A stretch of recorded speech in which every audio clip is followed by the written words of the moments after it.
ঐতিহাসিক মুজিবনগর দিবস আজ। ৭১-এর এই দিনে শপথ নেয় স্বাধীন বাংলাদেশের প্রথম সরকার।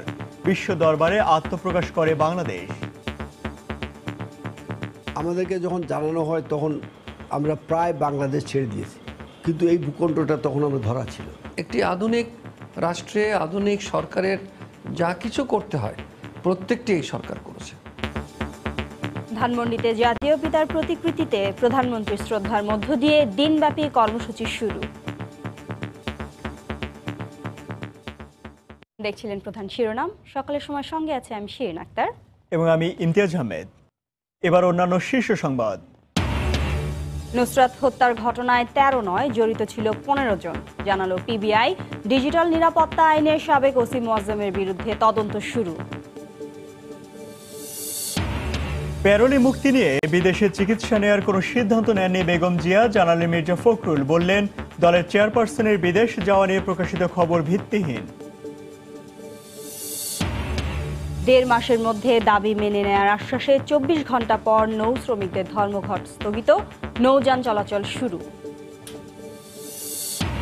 এবং বৈরী আবহাওয়ায় সুনামগঞ্জের হাওড় অঞ্চলে বোরো ধানের ব্যাপক ক্ষতি, দিশেহারা কৃষক। সরকারি সহায়তার আশ্বাস।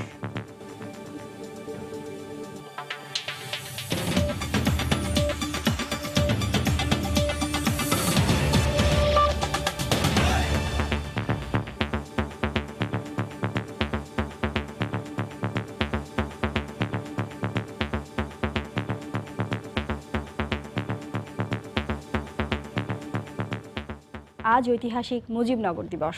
১৯৭১-এর এই দিনে মুক্তিবাহিনীর দখলে থাকা মেহেরপুরের মুজিবনগরে যাত্রা শুরু করেছিল গণপ্রজাতন্ত্রী বাংলাদেশ সরকার। মুক্তিযুদ্ধ পরিচালনা থেকে শুরু করে বহির্বিশ্বে বাংলাদেশের স্বীকৃতি আদায় সবই ছিল এই সরকারের কৃতিত্ব। আজহার লিমনের রিপোর্ট। ১৯৭১-এর এপ্রিল পাকিস্তানি বাহিনীর বিমান হামলা যশোরের সবুজ প্রান্তর থেকে মেহেরপুর পর্যন্ত পৌঁছেছে। জাতির জনকের নির্দেশে সংগঠিত মুক্তিকামী বাঙালি প্রতিরোধ সংগ্রাম করে যাচ্ছে বিক্ষিপ্তভাবে কিংবা সংগঠিত হয়ে। এমন পরিস্থিতিতেই ইতিহাসে জায়গা করে নেয় এক অখ্যাত আমবাগান। মেহেরপুর মহকুমার বৈদ্যনাথ তলায় শপথ গ্রহণ করে স্বাধীন বাংলাদেশের প্রথম সরকার। এটি তো জনযুদ্ধ, যেখানে সমগ্র জাতি সম্পৃক্ত। তাদেরকে জানানো দরকার যে তাদের রাষ্ট্র স্বাধীন রাষ্ট্র হয়েছে এবং তাদের সরকার হয়েছে। এই জন্যই সিদ্ধান্ত হলো শপথ গ্রহণ করবেন, এবং শপথ গ্রহণ অনুষ্ঠানটি হতে হবে স্বাধীন বাংলার মুক্ত অঞ্চলে। আমাদেরকে যখন জানানো হয় তখন আমরা প্রায় বাংলাদেশ ছেড়ে দিয়েছি, কিন্তু এই ভূখণ্ডটা তখন আমরা ধরা ছিল। ওদিন কিন্তু রাতে খুব বৃষ্টি হচ্ছিল, সেজন্য সকালটা খুব সুন্দর ছিল। যারা অনেকটা গরিবের ঘরে ছেলে হলেও মেয়ে হলেও তো একটা আনন্দের তো কোনো অপ্রতুলতা থাকে না, সেটাই হয়েছিল। ১৫টি মন্ত্রণালয় ও বিভিন্ন বিভাগ নিয়ে স্বল্প পরিসরে যাত্রা শুরু করে এই সরকার। পাকিস্তানের কারাগারে বন্দী বঙ্গবন্ধু শেখ মুজিবুর রহমান রাষ্ট্রপতি, তার অবর্তমানে সৈয়দ নজরুল ইসলাম অস্থায়ী রাষ্ট্রপতি এবং তাজউদ্দিন আহমেদ প্রধানমন্ত্রী হিসাবে নিযুক্ত হন। মুক্তিযুদ্ধের প্রধান সেনাপতি হিসেবে ঘোষণা করা হয় জেনারেল এম.এ.জি. ওসমানীর নাম। তো সবচেয়ে বড় জিনিস মুক্তিযুদ্ধ পরিচালনা। ছোট সরকার, একটি আধুনিক রাষ্ট্রে আধুনিক সরকারের যা কিছু করতে হয় প্রত্যেকটি এই সরকার করেছে। মুক্তিযুদ্ধের সংগঠকরা বলছেন, এ শপথ অনুষ্ঠানের মাধ্যমে বিশ্বের দরবারে আত্মপ্রকাশ করেছিল বাংলাদেশ। সাংবাদিকরা বিরাট বহর নিয়ে এসেছিলেন, তারা সেই ছবিগুলো ফুটেজগুলা সারা পৃথিবীতে দিয়েছিলেন। দেখো, এখানে একটা স্বাধীন দেশের জন্ম হয়েছে, এই তার ছবি। ওই যে সারা বিশ্বে ছড়িয়ে গেল যে গণপ্রজাতন্ত্রী বাংলাদেশ রাষ্ট্রের অভ্যুদয় ঘটেছে এবং তাদের স্বাধীন সরকার আছে, সেই সরকারের সঙ্গে অনানুষ্ঠানিকভাবে অনেক সরকারের যোগাযোগ হয়েছে। মুজিবনগর সরকারের চেতনা নিরন্তর আপসহীন করবে বাঙালিকে, বলছেন এই দুই সংগঠক। দেশ যে মুক্ত হবে এবং আমরা স্বাধীন বাংলাদেশের নাগরিক, এই চেতনা তো আমাদের সবসময় কাজ করেছে। আজহার লিমন, সময় সংবাদ, ঢাকা। ঐতিহাসিক মুজিবনগর দিবসে ধানমন্ডি ৩২ নম্বরে জাতির পিতার প্রতিকৃতিতে শ্রদ্ধা জানিয়েছেন প্রধানমন্ত্রী শেখ হাসিনা। সকাল ৭:৩০টায় ধানমন্ডি ৩২ নম্বরে বঙ্গবন্ধু ভবনের সামনে জাতির পিতার প্রতিকৃতিতে শ্রদ্ধা জানান শেখ হাসিনা। পরে দলের কেন্দ্রীয় নেতাদের নিয়ে আওয়ামী লীগের পক্ষ থেকেও শ্রদ্ধা জানান বঙ্গবন্ধু কন্যা। দলের অঙ্গ ও সহযোগী সংগঠনগুলোর পক্ষ থেকেও শ্রদ্ধা জানানো হয় বঙ্গবন্ধুর প্রতিকৃতিতে। পরে আওয়ামী লীগের প্রচার ও প্রকাশনা সম্পাদক ডক্টর হাসান মাহমুদ সাংবাদিকদের বলেন, যারা মুজিবনগর দিবস পালন করে না তারা স্বাধীনতার সার্বভৌমত্বকে বিশ্বাস করে না।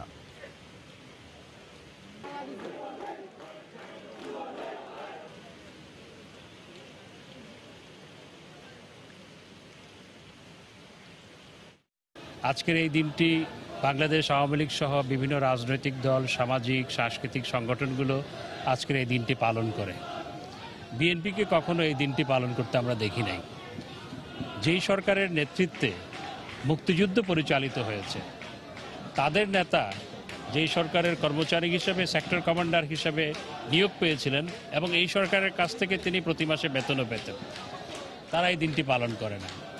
যারা মুজিবনগর দিবস পালন করে না, তারা আসলে স্বাধীনতা সার্বভৌমত্বকে কতটুকু বিশ্বাস করে, সেটি হচ্ছে প্রশ্ন। এদিকে ঐতিহাসিক মুজিবনগর দিবস উপলক্ষে মেহেরপুরে নানা কর্মসূচি গ্রহণ করেছে জেলা প্রশাসন। সকালে সূর্যোদয়ের সঙ্গে সঙ্গে মুজিবনগর স্মৃতিসৌধে জাতীয় পতাকা উত্তোলন করেন জেলা প্রশাসক আতাউল গনি। এ সময় পুলিশ সুপার মুস্তাফিজুর রহমান ও অতিরিক্ত জেলা প্রশাসক ইবাদত হোসেন সহ প্রশাসনের ঊর্ধ্বতন কর্মকর্তারা উপস্থিত ছিলেন। এছাড়া দিবসটিকে ঘিরে স্মৃতিসৌধে ফুল দিয়ে শ্রদ্ধা নিবেদন, আলোচনা সভা ও সাংস্কৃতিক অনুষ্ঠান সহ দিনব্যাপী নানা কর্মসূচির আয়োজন করা হয়েছে। সারা দেশের চিকিৎসা ব্যবস্থার উন্নয়নে সরকার উদ্যোগ নিচ্ছে জানিয়ে প্রধানমন্ত্রী শেখ হাসিনা বলেছেন, যত্রতত্র মেডিকেল কলেজ গড়ে তুললে অনুমোদন দেবে না সরকার। গতকাল প্রথম জাতীয় স্বাস্থ্যসেবা সপ্তাহের উদ্বোধনী অনুষ্ঠানে কথা বলেন তিনি। সরকার প্রধান বলেন, চিকিৎসা ব্যবস্থার উন্নয়নে নার্সিং শিক্ষাকে গুরুত্ব দেওয়ার পাশাপাশি প্রত্যন্ত অঞ্চলের চিকিৎসকদের কর্মপরিবেশের সীমাবদ্ধতা দূর করা হচ্ছে।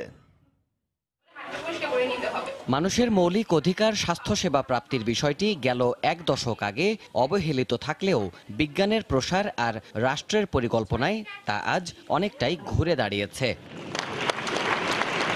স্বাস্থ্যসেবা প্রাপ্তির অধিকার সম্পর্কে জনগণকে সচেতন ও উৎসাহিত করতে দেশে প্রথমবারের মতো আয়োজিত হল জাতীয় স্বাস্থ্যসেবা ও পুষ্টি সপ্তাহ 2019।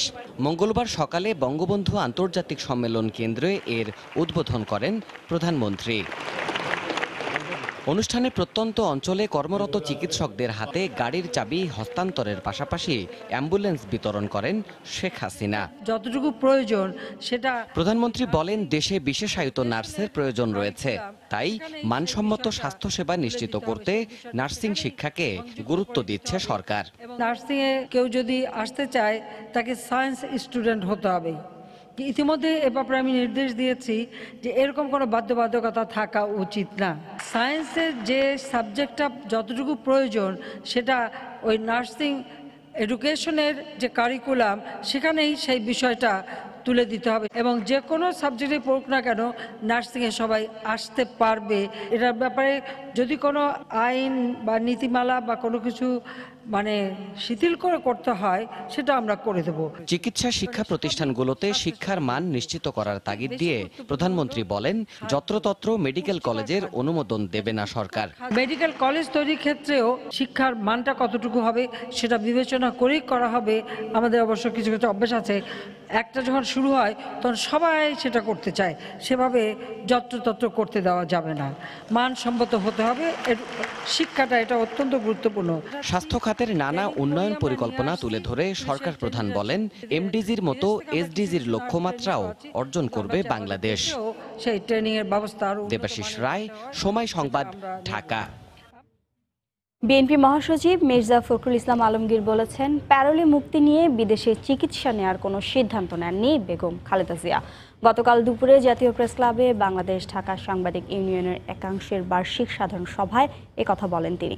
মির্জা ফখরুল বলেন, একটি পত্রিকা বেগম জিয়ার বিদেশ যাওয়ার দিনক্ষণ উল্লেখ করে যে প্রতিবেদন করেছে তা পুরোপুরি ভিত্তিহীন। এমন সংবাদ পরিবেশন থেকে গণমাধ্যমকে বিরত থাকার আহ্বানও জানান তিনি। আমি খুব পরিষ্কার করে বলতে চাই, দেশনেত্রী বেগম খালেদা জিয়া কোনো প্যারোলে চিকিৎসার জন্য যাওয়ার কোনো সিদ্ধান্ত দেননি। নববর্ষের দিন 26শে মার্চ, 16 ডিসেম্বর ঈদের দিন দেখা করার একটা সুযোগ আছে, আমরা সেই সুযোগটা নিয়ে তার সঙ্গে দেখা করতে গিয়েছিলাম। এখানে নতুন কোনো কিছু আবিষ্কার করার কিছু নেই। কোনো একটা ইংরেজি দৈনিকে আজকে একটা নাম, আপনার তারিখ, সময় দিয়ে দেওয়া আছে কবে যাচ্ছেন তিনি, কোন দেশে যাচ্ছেন। ইটস ভেরি আনফেয়ার বলে আমার কাছে মনে হয়।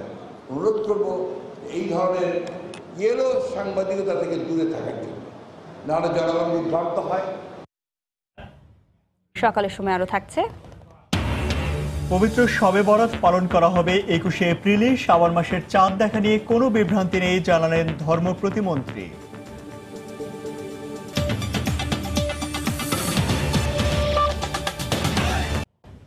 নুসরাত রাফি হত্যার ঘটনায় 13 নয় জড়িত ছিল 15 জন। মামলার 2 আসামি নুরুদ্দিন এবং সাদাত হোসেন শামীমের জবানবন্দিতে নতুন 2 জনের নাম পাওয়া গেছে বলে জানিয়েছে পিবিআই প্রধান। তদন্ত শুরু হয়েছে সোনাগাজীর তৎকালীন ভারপ্রাপ্ত কর্মকর্তা মোয়াজ্জেমের বিরুদ্ধে করা ডিজিটাল নিরাপত্তা আইনে করা মামলারও। এদিকে মানবাধিকার কমিশন বলছে স্থানীয় পুলিশ তৎপর হলে নুসরাত হত্যার ঘটনা ঘটত না। দাবি জানানো হয় দ্রুত বিচার শেষ করারও। খান মোহাম্মদ জুমেলের রিপোর্ট। নুসরাত জাহান রাফিকে আগুনে পুড়িয়ে মারার মামলায় গ্রেফতার আসামিদের মধ্যে নুরুদ্দিন ও শাহাদাত হোসেন শামীম স্বীকারোক্তিমূলক জবানবন্দিতে জানায় নুসরাত হত্যার আগে বৈঠক হয়েছে 2 দফা। প্রথমটি নুসরাতকে আগুনে পোড়ানোর বিষয়ে এবং দ্বিতীয়টি সিরাজউদ্দৌলার মুক্তির জন্য। মামলার তদন্তকারী সংস্থা পিবিআই সূত্রে এসব তথ্য জানা যায়। বৈঠকে অংশ নেয় নুরুদ্দিন, শামীম, জাবেদ, জুবায়ের ও কাদের। বৈঠকে সিদ্ধান্ত হয় হামলাকারীদের জন্য বোরকা আনবে মনি, আর নুসরাতকে ছাদে ডেকে নিয়ে যাবে পপি। পিবিআই জানায় কেরোসিন ঢেলে নুসরাতের গায়ে আগুন দেয় শামীম, জাবেদ, জুবায়ের, কাদের, মনি এবং পপি। জবানবন্দিটি হলো যারা নুরুদ্দিন এবং শাহাদাত হোসেন শামীম দিয়েছে তারা তাদের দোষ স্বীকার করেছে এবং এই সময় তারা তাদের কে সহযোগী ছিলেন এরকম কিছু তারা বলছেন। এই বক্তব্যটির তার অংশ বাদ দিয়ে বাকি যে অংশগুলো আছে সেইগুলির পক্ষে যেসব জিনিসপত্র জোগাড় করা যায় সেটি প্রমাণ করা। যতটুকু পারবো আমরা সেইটুকু চেষ্টা করব। পিবিআই প্রধান জানান সম্পূর্ণ নিরপেক্ষভাবে চলছে এই মামলার তদন্ত। সোনাগাজী থানার তৎকালীন ওসি মোয়াজ্জেমের বিরুদ্ধে ডিজিটাল নিরাপত্তা আইনে করা মামলার তদন্ত চলছে জানিয়ে তিনি বলেন স্থানীয় পুলিশের গাফিলতির বিষয়টি তদন্ত করছে পুলিশ সদর দফতর। কে কি করলো না করলো এইটার জন্য একটা fact finding committee police headquarter করে দিয়েছে, তারা এটি দেখবে এবং এইটাই দেখবে যে ওখানে লোকাল পুলিশের কোনো গাফিলতি ছিল কিনা। এদিকে মানবাধিকার কমিশনের চেয়ারম্যান বলছেন ঘটনার পর নুসরাত নারী নির্যাতন দমন আইনের 10 ধারায় মামলা করতে চাইলেও পুলিশ 54 ধারায় মামলা নেয়। এই বিষয়টিও তদন্তে আসা উচিত। তাদেরকে যদি আমরা দ্রুততম সময়ের মধ্যে বিচারের আয়ত্তায় এনে তাদের শাস্তি নিশ্চিত করতে না পারি, আমাদের সমাজ থেকে আমরা এই জাতীয় দুষ্কর্ম, এই জাতীয় মানবাধিকার লঙ্ঘন, এই জাতীয় হত্যাকাণ্ড, এই জাতীয় নারী নির্যাতন এর হাত থেকে আমরা রক্ষা পাবো না। এদিকে নুসরাত হত্যার প্রতিবাদ ও বিচার দাবিতে ফেনী, খুলনা, বাগেরহাট, নওগাঁ, জয়পুরহাট সহ দেশের বিভিন্ন জেলায় মঙ্গলবারও মানববন্ধন হয়েছে। খান মোহাম্মদ রুমেল, সময় সংবাদ, ঢাকা। ফেনী সোনাগাজীতে মাদ্রাসা ছাত্রী নুসরাত জাহান রাফি হত্যাকাণ্ড তদন্তে ঘটনাস্থল পরিদর্শন করেছে পিবিআই। গতকাল দুপুরে পিবিআইয়ের বিশেষ পুলিশ সুপার মোহাম্মদ ইকবালের নেতৃত্বে 10 জনের একটি দল ঘটনাস্থলে যায়। এ সময় শিক্ষক, শিক্ষার্থী ও কর্মচারীদের সঙ্গে কথা বলেন তারা। এরপর তারা উত্তরচর চান্দিয়া গ্রামে নিহত নুসরাতের বাড়িতে গিয়ে স্বজনদের সঙ্গে কথা বলেন। গ্রেপ্তারকৃতদের কাছ থেকে পাওয়া তথ্য যাচাই বাছাইয়ে তদন্ত চলছে বলে জানায় পিবিআই সদস্যরা।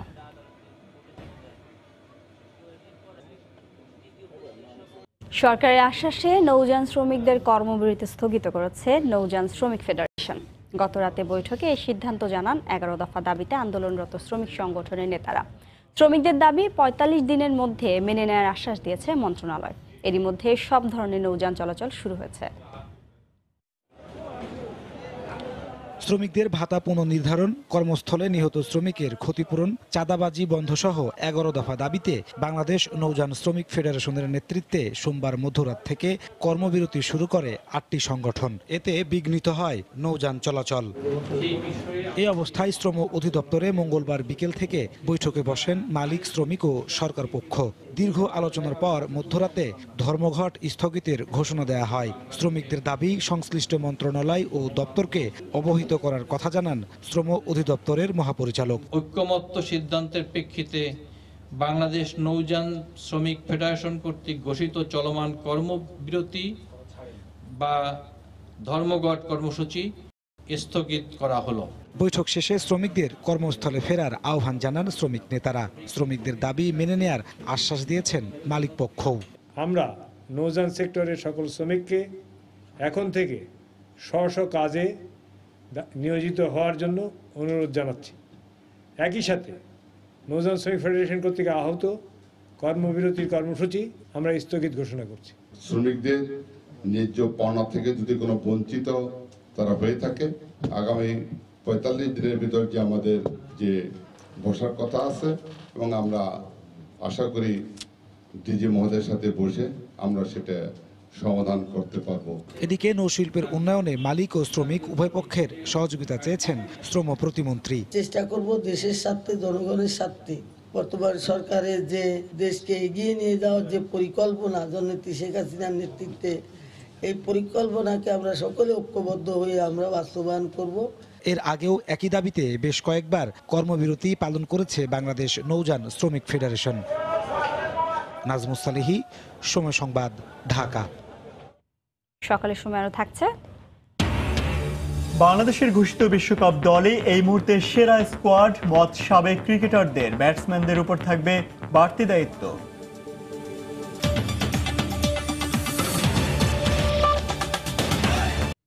জাতীয় চাঁদ দেখা কমিটির সিদ্ধান্ত অনুযায়ী আগামী 21শে এপ্রিল দিবাগত রাতেই পবিত্র শবে বরাত পালন করা হবে বলে জানিয়েছেন ধর্ম প্রতিমন্ত্রী শেখ মোহাম্মদ আবদুল্লাহ। গতকাল বিকেলে সচিবালয়ের সংবাদ সম্মেলনে এই তথ্য জানান তিনি। এ সময় প্রতিমন্ত্রী সাংবাদিকদের প্রশ্নের জবাবে জানান, শাওন মাসের চাঁদ দেখা নিয়ে কোনো বিভ্রান্তি নেই। যেহেতু সাক্ষীগণ সাব কমিটির বারবার অনুরোধের পরও সাক্ষ্য প্রদানের জন্য সবাই উপস্থিত হননি এবং সাক্ষ্য প্রদানের জন্য এমন কিছু শর্ত জুড়ে দিয়েছেন যেভাবে সাক্ষ্য গ্রহণে শরিয়াতে কোনো ভিত্তি নেই, তাই চাঁদ দেখার কোনো সাক্ষীর সাক্ষ্য না পাওয়ায় আজকের সভা ইসলামী শরিয়া অনুযায়ী জাতীয় চাঁদ দেখা কমিটি গত 6 এপ্রিল ঘোষিত সিদ্ধান্ত বহাল রেখেছেন। সেই মোতাবেক আগামী 21/4/2019 খ্রিস্টাব্দে দিবাগত রাত্রে সারা দেশে পবিত্র শবে বরাত অনুষ্ঠিত হবে। কালবৈশাখী ঝড় আর শিলাবৃষ্টিতে সুনামগঞ্জের হাওর অঞ্চলে বোরো ধানের ব্যাপক ক্ষতি হয়েছে। কৃষকদের কষ্টে বোনায় সব ফসল এখন গোখাদ্যে পরিণত হয়েছে, এতে দিশেহারা তারা। এদিকে কৃষকদের ক্ষতিপূরণে সরকারি সাহায্য চাওয়া হয়েছে বলে জানিয়েছে স্থানীয় কৃষি বিভাগ। সুনামগঞ্জ জেলা প্রতিনিধি হিমাদ্রি শেখর ভদ্রের পাঠান তথ্য, ছবিতে রিপোর্ট। বড় মৌসুমে হাওরের একমাত্র ফসল ধানের আবাদ করেও কৃষকের মাথায় হাত। কয়েকদিনের কালবৈশাখী ঝড় আর শিলাবৃষ্টিতে নষ্ট হয়ে গেছে ধান গাছ। দক্ষিণ সুনামগঞ্জের শিমুলবাগ, পাথারিয়া, দরগাপাশা ও পূর্ব বীরগাঁও ইউনিয়নের শতভাগ জমির ধান ঝরে পড়েছে। কোনো কোনো জমির ধানে দেখা দিয়েছে চিটা রোগ। ঋণের টাকায় ধান বুনে লোকসান গুনতে হচ্ছে কৃষকদের। এ অবস্থায় সরকারি সাহায্য চেয়েছেন তারা। শিলাবৃষ্টিতে সব কিছু উদ্ধার করে রয়ে গেছে, পাচ্ছি সব কিছু করছি। আমার অন্তত 25-26 হাজার টাকা গেছে খরচ। আমরা কোনো ভরসাই নাই, আমরা কোনো বাচ্চা কাচ্চারা মালবার কোনো আশাই নাই। কাছে যাওয়ার কোনো সুযোগ নেই, শুধু একমাত্র গরুর ঘাস খাওয়া ছাড়া মানুষের আনার মতো কিছু নেই। এদিকে স্থানীয় কৃষি বিভাগের এই কর্মকর্তা জানান, কৃষকদের ক্ষতির কথা সংশ্লিষ্ট কর্তৃপক্ষকে অবহিত করা হয়েছে। একদিকে যেমন তারা দরিদ্র, পাশাপাশি একটা ফসলের প্রতি তাদের আশা ছিল, কিন্তু সেই ফসলটাও ক্ষতিগ্রস্ত হয়ে গেছে। ঊর্ধ্বতন কর্তৃপক্ষকে এই বিষয়ে জানিয়েছি। আমি আশাবাদী মাননীয় প্রধানমন্ত্রী তারাও যেন এই বিষয়ে একটু নজর দেন। কৃষি বিভাগের তথ্য মতে শিমুলবাগে 400 হেক্টর, পাথারিয়ায় 150 হেক্টর, দরগাপাশায় 100 এবং পূর্ব বীরগাঁও ইউনিয়নের 100 হেক্টর জমির ফসল ক্ষতিগ্রস্ত হয়েছে। এতে 4500 মেট্রিক টন ধান নষ্ট হয়েছে। সময় সংবাদ, সুনামগঞ্জ। অবশেষে শুরু হলো হাতের ঝিলের বিস্ফোরা বিজিএমইএ ভবন অপসারণ পর্ব। মঙ্গলবার সন্ধ্যা 7টার পর ভবনের প্রতিটি ফ্লোর ও মূল ফটক সিলগালা করে দেয় রাজধানী উন্নয়ন কর্তৃপক্ষ। এর মাধ্যমে 15 তলা ভবনটি ভাঙার কাজ আনুষ্ঠানিকভাবে শুরু হলো বলে দাবি করছে রাজুক। পুরো ভবন ভাঙতে জেনামাইট সহ আধুনিক প্রযুক্তি ব্যবহারের পাশাপাশি বিদেশি বিশেষজ্ঞদের সহায়তা নেওয়ার কারণে বেশ কিছুদিন সময় লাগতে পারে বলেও জানিয়েছেন রাজুক কর্মকর্তারা। শুভ খানের রিপোর্ট। পোশাক শিল্পের স্বার্থ বিবেচনায় হাতিরঝিলের বিজিএমইএ ভবন ভাঙতে কয়েক দফায় সময়সীমা বাড়িয়ে দেন উচ্চ আদালত। সবশেষ গেল বছর মুচলেকা দিয়ে 1 বছর সময় বাড়িয়ে নেয় বিজিএমইএ কর্তৃপক্ষ, যা শেষ হয় গেল 12 এপ্রিল। এর 4 দিন পর মঙ্গলবার সকালে ভবন ভাঙার কাজে ব্যবহারের জন্য ভারী যন্ত্রপাতি নিয়ে বিজিএমইএ ভবনে হাজির হন রাজুক কর্মকর্তারা। ভবনে থাকা বেসরকারি বিভিন্ন প্রতিষ্ঠানের মালামাল সরিয়ে নেওয়ার নির্দেশ দেন, কিন্তু তাদের সময়ক্ষেপণের কারণে 3 দফায় সময় বাড়িয়ে বিকেল 5টা পর্যন্ত মালামাল সরানোর সময়সীমা বেঁধে দেওয়া হয়। এ সময়ের মধ্যে মালামাল না সরালেও ভবনটি সিলগালা করে দেওয়ার হুঁশিয়ারি দেয় রাজুক। কাজ করার জন্য সময় লাগবে কিছুদিন, টেকনিক্যাল বিষয় আছে, এখানে ম্যানেজমেন্টের বিষয় আছে। তবে আমরা কাজ শুরু করেছি এবং দ্রুত শেষ করব। এদিকে বিকেল 5টার পর আরেক দফা সময় বাড়ানো হয় ভবন সিলগালা করার জন্য। পরে সন্ধ্যা 7টার মধ্যে বেশিরভাগ মালামাল সরিয়ে নেয় প্রতিষ্ঠানগুলো। এরপরই পুরো ভবনের সব কার্যক্রম স্থায়ীভাবে বন্ধ ঘোষণা করে রাজধানী উন্নয়ন কর্তৃপক্ষ। যে সমস্ত মালামাল আছে তারা রাজুক কর্তৃপক্ষের কাছে আবেদন করবে। যদি কর্তৃপক্ষ এটা বিবেচনা করে তাদেরকে একটা সুবিধাজনক সময় দেওয়া হতে পারে, তারা সেটা নিয়ে যাবে। কিন্তু ভবনটা আজকে সম্পূর্ণরূপে সিলগালা করা হয়েছে এবং এখানে পরবর্তীতে কেউ বিনা অনুমতিতে প্রবেশ করতে পারবে না। রাজুক বলছে ভবন ভাঙতে নানা ধরনের যন্ত্রপাতি ও প্রযুক্তি ব্যবহারে গ্যাস বিদ্যুৎ সংযোগ প্রয়োজন হতে পারে বলেই এসব সংযোগ এখনও বিচ্ছিন্ন করা হয়নি। শুভ খান, সময় সংবাদ, ঢাকা। ময়মনসিংহে বাস ও লরির মুখোমুখি সংঘর্ষে একজন নিহত হয়েছেন, আহত হয়েছেন অন্তত 20 জন। গতরাতে গৌরীপুরে এ দুর্ঘটনা ঘটে। ফায়ার সার্ভিস জানায় ময়মনসিংহ থেকে কিশোরগঞ্জে যাচ্ছিল MK সুপার পরিবহনের একটি বাস। গৌরীপুরে রাম গোপালপুরে পৌঁছালে বিপরীত দিক থেকে আসা লরির সঙ্গে বাসটির মুখোমুখি সংঘর্ষ হয়।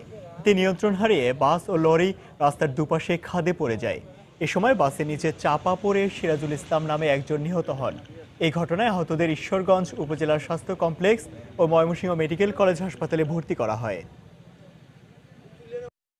আমরা 3টা ইউনিটে কাজ করি এবং র্যামজেকের সাহায্যে আমরা লাশটাকে বের করি। এখানে একজন মারা গেছে এবং 15 থেকে 20 জনের মতো আহত অবস্থায় আছে। ওনারা ঈশ্বরগঞ্জ হসপিটালে আছে। ঢাকার চারপাশে নদী দখলমুক্ত করার 28তম দিনে নাভানা গ্রুপ ও ডোমিনোর একাধিক স্থাপনা সহ তুরাগ দখল করে গড়ার শতাধিক অবৈধ স্থাপনা উচ্ছেদ করেছে বিআইডব্লিউটিএ। গতকাল সকালে আশুলিয়ার ধৌর ব্রিজের ওপর থেকে শুরু হয় উচ্ছেদ অভিযান। প্রথমেই তুরাগ নদ ও পানি উন্নয়ন বোর্ডে জমি দখল করে গড়ে তোলা নাভানার গ্রুপের স্থাপনাগুলো গুড়িয়ে দেওয়া হয়। তবে উচ্চ আদালতের স্থগিতাদেশ থাকায় কিছু অংশে উচ্ছেদ চালাতে পারেনি বিআইডব্লিউটিএ। আবাসন প্রতিষ্ঠান ডমিনোর একটি রেডিমিক্স প্লান্ট উচ্ছেদের পর গুড়িয়ে দেওয়া হয় অবৈধ জায়গায় করা প্রতিষ্ঠানটির 5তলা একটি ভবনও। অভিযানের 28তম দিনে পর্যায়ক্রমে প্রায় 100টি অবৈধ স্থাপনা উচ্ছেদ করা হয়। এছাড়া নদীর জায়গা দখল করার জন্য ব্যবহৃত বালি নিলামের মাধ্যমে প্রায় 10 লাখ টাকায় বিক্রি করে দেয় বিআইডব্লিউটিএ। সমতল থেকে প্রায় 7000 ফুট উঁচুতে শৈল শহর দার্জিলিং। একদিকে উঁচু নিচু পাহাড়ে ঘেরা প্রকৃতি, অন্যদিকে চা বাগান, সবুজ অরণ্য। সমতল পাহাড় মিলিয়ে ভারতের লোকসভার মধ্যে গুরুত্বপূর্ণ আসন দার্জিলিং। এখানে এবার লড়াইটা হবে প্রধান 3 দলের মধ্যে। বামফ্রন্ট, তৃণমূল এবং বিজেপির মধ্যে এই লড়াইয়ে কে এগিয়ে কে পিছিয়ে, সমতল পাহাড়ি অঞ্চল ঘুরে সেই খবর জানাচ্ছেন কলকাতা ব্যুরো প্রধান সুব্রত আচার্য। ক্যামেরায় ছিলেন সৌমেন রায় চৌধুরী। গত 12 এপ্রিল সকাল শিলিগুড়ি শহর থেকে পথে পথে সমতল থেকে এগিয়ে পাহাড়ের দিকে। প্রথমে সবুজে ঘেরা অরণ্য, চা বাগান হয়ে আস্তে আস্তে আঁকাবাঁকা পথে উঁচুতে এগিয়ে চলা। কার্শিয়ানে তৃণমূলের রাজনৈতিক সভা থাকায় চা বাগান খ্যাত মিরিক হয়ে ঘুরে সময় সংবাদ পৌঁছায় দার্জিলিংয়ে।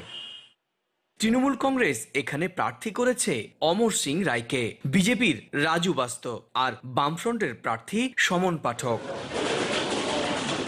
অমর সিং, রাজু বাস্ত দুজনই পাহাড়ের ভূমিপুত্র বলে দাবি করলেও পাহাড়ের মানুষের বহু বছরের দাবি গোর্খাল্যান্ডের পক্ষে বামফ্রন্টের প্রার্থী সমন পাঠক।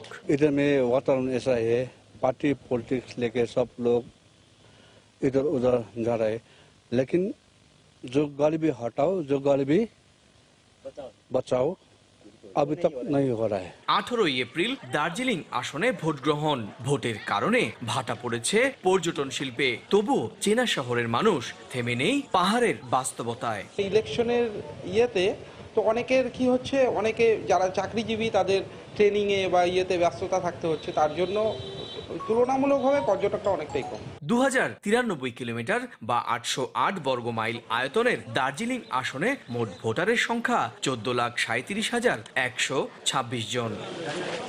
দার্জিলিংয়ে ভোটের ইস্যু হতে চলেছে 3টি, একটি পৃথক গোর্খাল্যান্ডের, একটি চা শ্রমিক এবং অন্যটি ভূমিপুত্র।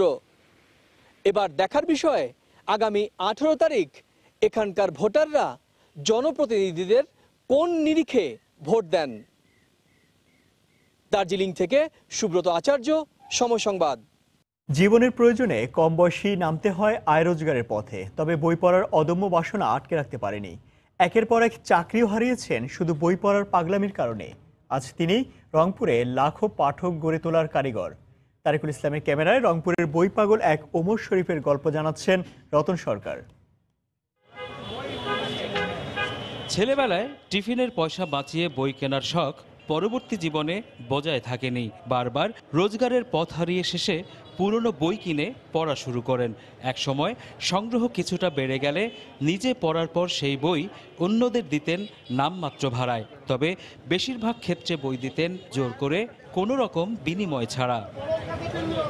দীর্ঘদিনের চেনা জানা বই পাগল এই ছেলেটিকে নিজের দোকানের একটি অংশ ছেড়ে দেন রুহুল আমিন। শুরুটা তারপরই। বই পাগল যেটাকে বলা হয়, উনি এখনো বই কেনার পাগল, বই পড়ার পাগল, ভালোই জানে, ইতিহাস সম্পর্কে ভালোই জানে। 10 টাকারও যদি একটা কাস্টমার আসে তা আমি খুব চিন্তা করি বেশি, ওকে 10 টাকা দিয়ে তা নাও দিতে পারে, আমি বইটা নিয়ে যাক। 10 টাকাতে আমরা অন্য নতুন বই পড়তে পারতেছি, এটা আর কি খুব ভালো লাগে। ওমরের প্রেরণায় একটি দুটি করে প্রায় 40টি দোকান গড়ে ওঠে। নগরীর শহীদ জর্রেজ মার্কেটের পুরোটাই এখন বলতে গেলে পুরনো বইয়ের হাট, যেখানে সুলভে মেলে সব ধরনের বই। এটা ইতিহাসের বই, এটা রাষ্ট্রবিজ্ঞানের বই, এটা ইসলামী বই, এটা ধর্মীয় বই, এগুলো পড়ো। ওনার কাজেই হচ্ছে মানুষকে আর কি বইয়ের সঙ্গে পরিচয় করানো। বই কিনে তারপর আবার ওই বইটা পড়ে আবার ফেরত দিয়ে আরেকটা নেওয়া যাবে, এরকম সিস্টেমে। তো এটা স্টুডেন্টের জন্য অনেক ভালো হয়, হেল্পফুল হয়। টানা 18 বছর প্রত্যক্ষ পরোক্ষভাবে কত পাঠক তৈরি করেছেন তার কোনো হিসেব জানা নেই ওমরের। কয়েক হাজার হবে হয়তো, শেষ আছে বহু পাঠক। প্রতিদিন যদি 10 জন যদি হয় 300, 4000 পাঠক হচ্ছে বছরে। ওমর শরীফদের মতো মানুষের জন্ম হোক সমাজে, কিন্তু শুধু মনে করলে হবে না তো যে ওমর শরীফদের মতো মানুষজন যাতে টিকে থাকতে পারে এই সমাজে, তার ব্যবস্থাটাও কিন্তু সমাজকেই করতে হবে, তার ব্যবস্থা কিন্তু রাষ্ট্রকেও করতে হবে। পাঠক সংশ্লিষ্টরা মনে করেন সৃষ্টিশীল সমাজ গড়তে প্রয়োজন এমন অনেক ওমর শরীফের। রতন সরকার, সময় সংবাদ, রংপুর। সকালের সময় শীর্ষ সংবাদগুলো জানিয়ে দিচ্ছি আরেকবার। ঐতিহাসিক মুজিবনগর দিবস আজ। ধানমন্ডিতে জাতির পিতার প্রতিকৃতিতে প্রধানমন্ত্রীর শ্রদ্ধা, মেহেরপুরে জাতীয় পতাকা উত্তোলন সহ দিনব্যাপী নানা কর্মসূচি গ্রহণ। নুসরাত হত্যার ঘটনায় 13 নয় জড়িত ছিল 15 জন, জানানো পিবিআই। ডিজিটাল নিরাপত্তা আইনের সাবেক ওসি মোয়াজ্জেমের বিরুদ্ধে তদন্ত শুরু।